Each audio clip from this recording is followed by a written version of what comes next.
देखो जी, मैं आपको एक सच्ची घटना बताता हूँ। मेरा एक मित्र है गांव में, भोजिया। अब आपको तो पता है कि मैं किसी जाति का नाम नहीं लूँगा, लेकिन आप खुद ये समझ जाओ कि भोजिया नाम कौन सी जाति में होता है। तो भोजिया के पूरे खानदान ने, भोजिया ने कभी जिंदगी में क्या है कि कोई रसोई नहीं करी थी। जबकि अच्छा, आसपास मुझे के सिखा दिया 50 है। गाँव में जो उनके निमंत्रण आते थे तो सब जगह जी हमने चूटने जाया करता था। अब एक दिन क्या है कि सरपंच साहब थे गांव के, तो गांव के सरपंच ने भोजिया से कहा कि यार भोजिया, तुम्हारे खानदान ने आज दिन तक कोई रसोई नहीं करी यार, तूने कोई रसोई नहीं करी। और मैं तो ये सोच रहा हूँ कि यार तू गांव का सरपंच बने तो कि तू एक बढ़िया शानदार रसोई कर और बाद में चुनाव में भी खड़ा हो जाना, तेरा माहौल जम जाएगा।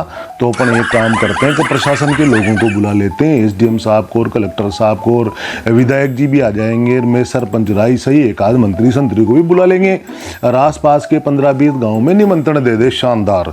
तो भोजिया का दिमाग खराब, भोजिया ने कहा कि चलो तो ठीक है यार सरपंच साहब, अब आप नहीं मान रहे हो, गाँव के 10-20 जने और पीछे पड़ गए। तो भोजिया था तो कंजूस, तो भोजिया ने कहा कि चलो फिर ठीक है, आप सब नहीं मान रहे हो तो कि यार चलो मैं खीर पूड़ी बनवा देता हूँ 15-20 गाँव के लिए। और तो बट्टियाँ वट्टियाँ खुद गिर शानदार दूने पत्तल वगैरह सब आ गया, कह दिया कि भाई सब जगह निमंत्रण दे दिए कि भाई फला फला तारीख को भोजिया की रसोई। अब गांव वाले भी क्या है कि ज़्यादा उत्साह के साथ आने के लिए तैयार थे कि यार भोजिया के खानदान में किसी ने कोई रसोई नहीं करी, पहली बार रसोई हो रही है। तो क्या ये 10-10 सालों से 50-50 सालों से अपने यहाँ जीम रहते, अपन भी खूब ठोक टाक के जीम जाम के आएंगे। अब बढ़िया है जो पंगत लग गई, सटा सोड़ दिन भर चलता रहा कार्यक्रम। रात को बज गए 9। अब 9 बजते बजते क्या है कि आसपास के गांव की और ज़्यादा थोड़ी भीड़ उमड़ने लगी। तो सरपंच साहब का दिमाग खराब कि यार भोजिया, ये तो भीड़ क्या है कि बहुत ज़्यादा मात्रा में लगातार आती जा रही है यार, कि तू देख तो सही पुड़ियों की व्यवस्था क्या है। ओ तो भोजिया बगा, ओ कहे सरपंच साहब अभी तो कहे अपन को चिंता करने की आवश्यकता ही नहीं है, अभी तो 5-6 टोलियाँ तो पुड़ियों से भरी हुई है। तो सरपंच साहब ने कहा चल, तो फिर वो एसडीएम साहब वगैरह सब खड़े वहाँ, विधायक जी वगैरह।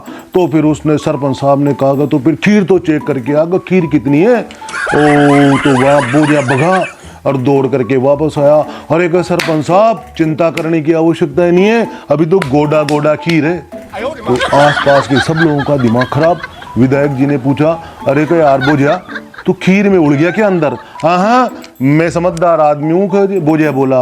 विधायक जी आप ऐसे मत सोचना, मैं जूती खोल के उड़ाऊँ और आराम से खीर चेक करके फिर आया हूँ। ऐसे ही थोड़ी अपन ऐसे वैसे ही सबको खिला देंगे, जूतियाँ खोल के उड़ाऊँ तो मैं। तो ये भोजिया की रसोई